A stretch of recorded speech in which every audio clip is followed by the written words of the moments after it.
Hello student, स्वागत है आपका आपके अपने चैनल मैथ क्लास सुखदेव में।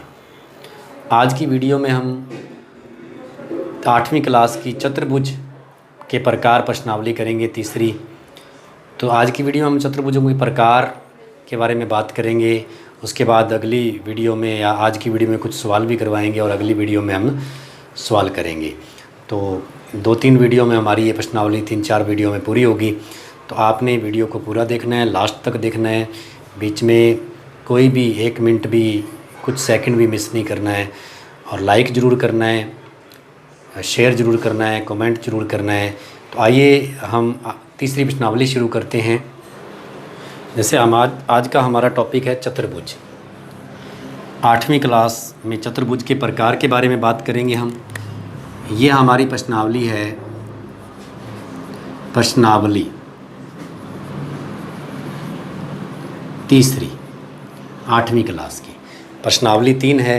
तो चतुर्भुज के बारे में बात करते हैं हम। तो चतुर्भुज एक समतलीय आकृति है, समतल पर बनाई गई आकृति है, मतलब 4 भुजाओं की। या ये देखो, ये है चतुर्भुज, 4 भुजाओं की आकृति, समतल में बनाई गई आकृति। तो इस प्रकार हम कह सकते हैं। इसमें सबसे पहले आ गया बहुभुज। तो बहुभुज शब्द आ गया। तो बहुभुज का मतलब होता है बहुत सारी भुजाएं। जैसे उसमें 4 भुजाएं आकृति आ गई, 3 भुजाओं वाली आकृति आ गई, बंद आकृति, 3 भुजाओं वाली बंद आकृति, 4 भुजाओं वाली सरल बंद आकृति, ऐसे 5 भुजाओं वाली सरल बंद आकृति। तो ये हो गया बहुभुज, बहुभुज हो गया।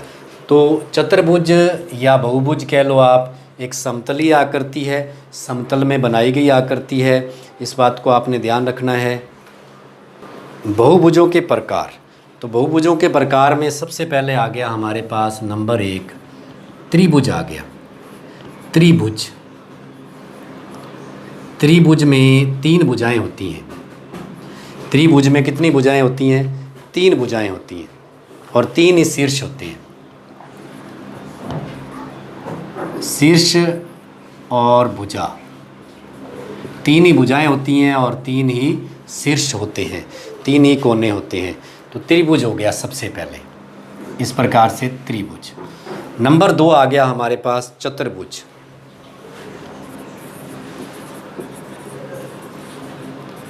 चतुर्भुज, चतुर्भुज में 4 भुजाएं होती हैं। इस प्रकार की आकृति मान लीजिए आप, यह आ गया चतुर्भुज। इस प्रकार से नंबर 4 होता है पंचभुज। नंबर 3 होता है पंचभुज। पंचभुज,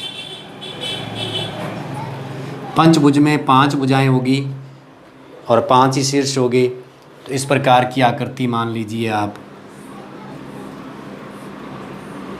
पंचभुज। उसके बाद हो गया षटभुज।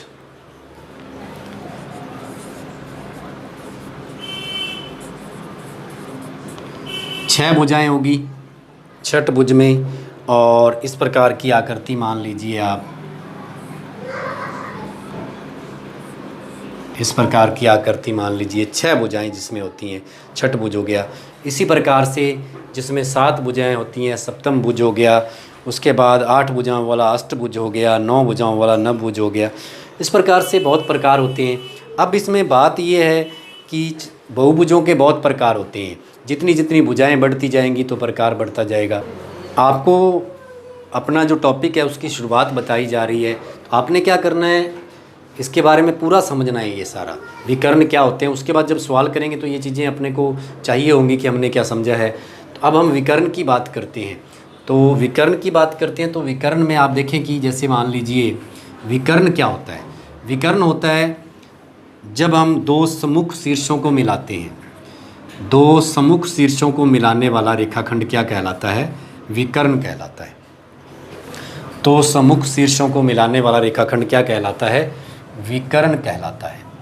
तो विकर्ण का भी हमें पता होना चाहिए, विकर्ण कहलाता है। अब हम इसमें उत्तल और अवतल के बारे में भी बात करेंगे। तो उत्तल में क्या होता है कि उत्तल में जो बहुभुज उत्तल होते हैं, जो बहुभुज उत्तल होते हैं।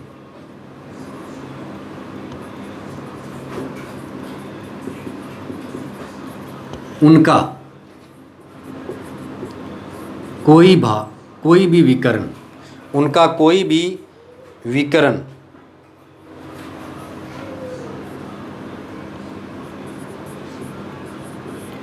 विकर्ण का भाग बाहर नहीं होता। कैसे बाहर नहीं होता? कैसे? मान लीजिए देखिए, ये चतुर्भुज है तो इसका विकर्ण देखो अंदर है। अगर अपने इस प्रकार से कहें तो यहाँ विकर्ण देखो, दो शीर्षों को सम्मुख शीर्षों को मिलाने पर तो किसी भी विकर्ण का बाहर नहीं होता। तो यहाँ देखें आप, कोई भी विकर्ण बाहर हो सकता है। यहाँ देखें, यहाँ तो विकर्ण बाहर हो गया, यहाँ तो विकर्ण क्या हो गया? बाहर हो गया। तो इसका मतलब ये है उत्तल में कभी भी विकर्ण क्या बाहर नहीं होता। ये हमारी 3.1 प्रश्नावली शुरू कर रहे हैं। इसके पहले सवाल में इस प्रकार से आकृतियाँ दी हुई हैं। ये जो 8 आकृतियाँ दी हुई हैं, इन सब का हमने बताना है। अलग अलग प्रश्न आपको मैं लिखवाऊंगा, उसके आंसर देने हैं। और इसमें सबसे पहले आ गया साधारण बंद वक्र। साधारण वक्र आ गया।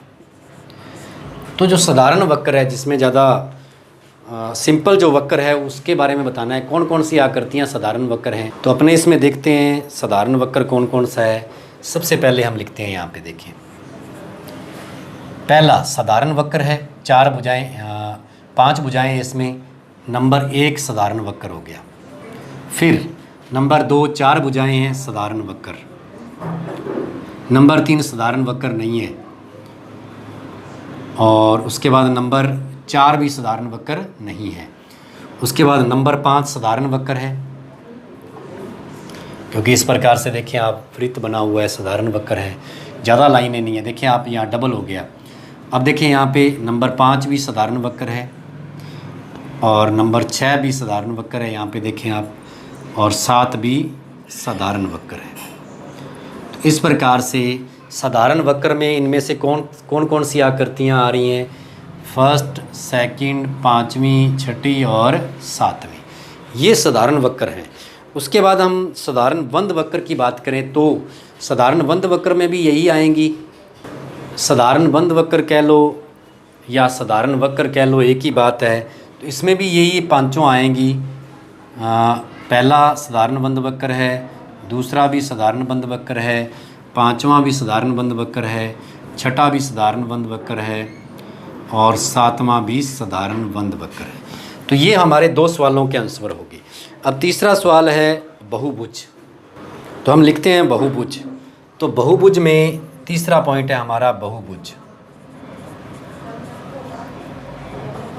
बहुभुज में हम देखते हैं कि हमारे पास आएगा बहुभुज में, आप देख लें यहाँ पे कितनी भुजाएं हैं? 5 भुजाएं हैं पहली आकृति में। दूसरी में कितनी भुजाएं हैं? दूसरी में 4 भुजाएं हैं। उसके बाद कोई और भुजाओं वाली आकृति है। उसके बाद कौन सी आकृति है और भुजाओं वाली? तो देखें आप, यहाँ पे एक तो हो गया पहला मान बहुभुज में आएगा, क्योंकि 5 भुजाएं हैं, ये बहुभुज है। दूसरा भी बहुभुज में आएगा। तीसरे में भुजाएं हैं क्या? नहीं है। इसमें भी भुजाएं नहीं है, यहाँ भी भुजाएं नहीं है, ये भी वृत्ताकार हो गया, ये भी हो गया। तो इसका मतलब चौथे में भी तो भुजाएं हैं, तो वह नंबर 4। इसका आंसर आ गया। बहुभुज कौन कौन से? इनमें से पहला, दूसरा, पहले में पंचभुज है, दूसरा 4 भुजाओं वाला है, तीसरा त्रिभुज है। तो इस प्रकार से बहुभुज, तीसरा पॉइंट हमारा था, पूछा था बहुभुज के नाम बताने। तो बहुभुज कौन कौन सा है? पहला, दूसरा और चौथा है। तो हमारा चौथा सवाल है, इस पहले में चौथा पॉइंट है कि उत्तल बहुभुज आकृति बताएं। तो उत्तल बहुभुज आकृति बतानी है। तो उत्तल के बारे में मैंने आपको बताया था अभी अभी कि उत्तल आकृति क्या होती है? जिसका विकर्ण बाहर न हो। तो अपने देखते हैं यहाँ किसका विकर्ण बाहर नहीं है। पहली आकृति में देखो, 2 शीर्षों को मिलाएंगे तो बाहर जा रहा है। ये देखें आप, यहाँ ऊपर वाले दोनों शीर्षों को मिलाएंगे तो बाहर हो रहा है विकर्ण। तो पहली आकृति तो नहीं है। दूसरी में देखो, दूसरी में क्या है? दूसरी में हम देखते हैं तो ये देखिए अंदर ही है विकर्ण, बाहर नहीं है। तो एक तो हो गया नंबर 2 पॉइंट। और देखते हैं, और ये तो बहुभुज ही नहीं है, इसमें विकर्ण क्या है। अब इसमें भी विकर्ण बाहर जाएगा, दो शीर्षों को मिलाएंगे तो विकर्ण मिलेगा ही नहीं इसमें, पहली बात। दूसरा, इसमें भी नहीं होगा, इसमें भी नहीं होगा, इसमें भी नहीं होगा और इसमें भी। तो इसका एक ही आंसर है कि दूसरी आकृति जो है वो उत्तल बहुभुज है। क्यों है उत्तल बहुभुज? क्योंकि उसके विकर्ण मिलाते हैं तो विकर्ण उस आकृति के बाहर नहीं जाते। विकर्ण होता है दो आमने सामने की शीर्षों को मिलाना। तो पहले में देखो, दो आमने सामने को शीर्षों को मिलाएंगे तो वो बाहर चला जाएगा, इसलिए दूसरा ही हमारा सही उत्तर है। उसके बाद हम आखिरी जो पॉइंट है पहले सवाल का, अवतल बहुभुज। अवतल बहुभुज हमने देखना है। तो अवतल बहुभुज में देखें, आपको पता है कि बहुभुज ही ले सकेंगे हम। तो बहुभुज में दूसरा तो उत्तल है, दूसरा तो क्या है, उत्तल है। तो इसका मतलब बहुभुज कौन कौन से बच गए हैं? तो बहुभुज में क्या था, पहला, दूसरा और चौथी आकृति थी। यहाँ बहुभुज पूछा था, पहला, दूसरा और चौथा, पहला, दूसरा और चौथा ही बहुभुज है, बाकी कोई भी बहुभुज नहीं है, देख लें आप। तो इनमें से पहला, दूसरा तो उत्तल है, तो बाकी दो बच गए। दो कौन से बच गए? एक तो पहला बच गया, ये अवतल हो गया, वह दूसरा वह चौथा भी क्या हो गया, अवतल हो गया। क्यों अवतल हो गए? क्योंकि इनके विकर्ण बाहर, जब दो सम्मुख शीर्षों को मिलाते हैं तो वो बाहर से निकलता है आकृति के, इसलिए ये हो गया अवतल। तो ये पहला सवाल है, आपने अच्छे से उतारना है इसको, फिर कॉपी में करना है। अभी आगे सवाल करते हैं हम। हमारे अभ्यास का दूसरा सवाल है, निम्नलिखित प्रत्येक में कितने विकर्ण हैं? नंबर 1, एक उत्तल चतुर्भुज। नंबर 1, एक उत्तल चतुर्भुज, एक उत्तल चतुर्भुज। नंबर 2 है हमारा, नंबर 2 है एक समषटभुज, एक समषटभुज, एक समषटभुज। और उसके बाद नंबर 3 है एक त्रिभुज, एक त्रिभुज। तो इनमें विकर्णों की संख्या बतानी है हमने। तो इनमें विकर्णों की संख्या बतानी है, तो विकर्ण कितने हैं इनमें? तो सबसे पहले आप आ जाते हैं हम पहले में, एक उत्तल चतुर्भुज। तो ये रहा हमारा चतुर्भुज। उत्तल मतलब जिसके विकर्ण अंदर ही हों। तो इसका देखो आप कितने विकर्ण बनेंगे, हम बनाते हैं इसमें। तो एक तो बनेगा ये विकर्ण, दूसरा बनेगा इधर विकर्ण। तो कितने विकर्ण हो गए? इसका आंसर क्या है? कितने विकर्ण हो गए? 2 विकर्ण। दोनों ही अंदर है तो मतलब उत्तल सही है हमारा। 2 विकर्ण। विकर्ण क्या होते हैं? आमने सामने को, शीर्ष को मिलाने वाले रेखाखंड को क्या बोलते हैं? विकर्ण बोलते हैं। उसके बाद नंबर 2 सवाल, समषटभुज के विकर्ण बताने हैं। तो हम देखते हैं, सबसे पहले आकृति बनाते हैं इस प्रकार से।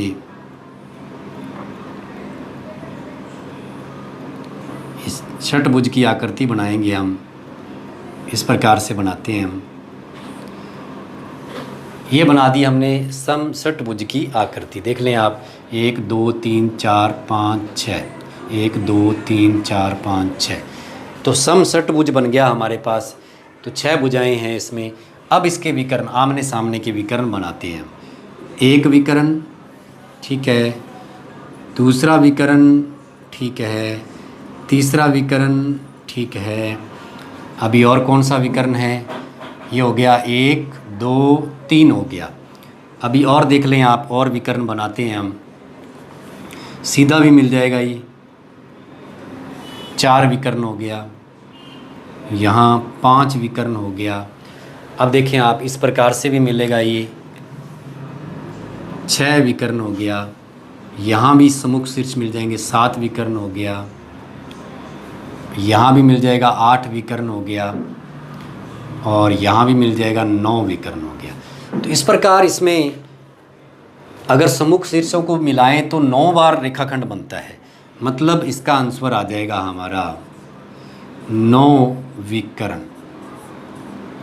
किसके अंदर? समषटभुज के अंदर 9 विकर्ण होंगे। उसके बाद बात आई त्रिभुज की। तो त्रिभुज की बात करें तो त्रिभुज के सम्मुख शीर्षों को मिलाते हैं हम। तो त्रिभुज के सम्मुख शीर्षों को मिलाने के लिए हम क्या करेंगे? यहाँ देखें आप, सबसे पहले यहाँ पे देखते हैं त्रिभुज के सम्मुख शीर्षों को मिलाते हैं। त्रिभुज बनाया हमने, इसके सम्मुख शीर्षों को मिलाते हैं। तो देखें, इस पहले शीर्ष के सामने कौन सा शीर्ष है? नहीं है। दूसरे के सामने भी नहीं है, तीसरे के सामने भी नहीं है। तो इसका मतलब इसका आंसर क्या आएगा? इसमें तो विकर्ण होगा ही नहीं। विकर्ण कब होता है? जब आमने सामने के शीर्ष को मिलाते हैं। तो इसमें तो आमने सामने का शीर्ष ही नहीं है, एक शीर्ष के सामने दूसरा शीर्ष नहीं है।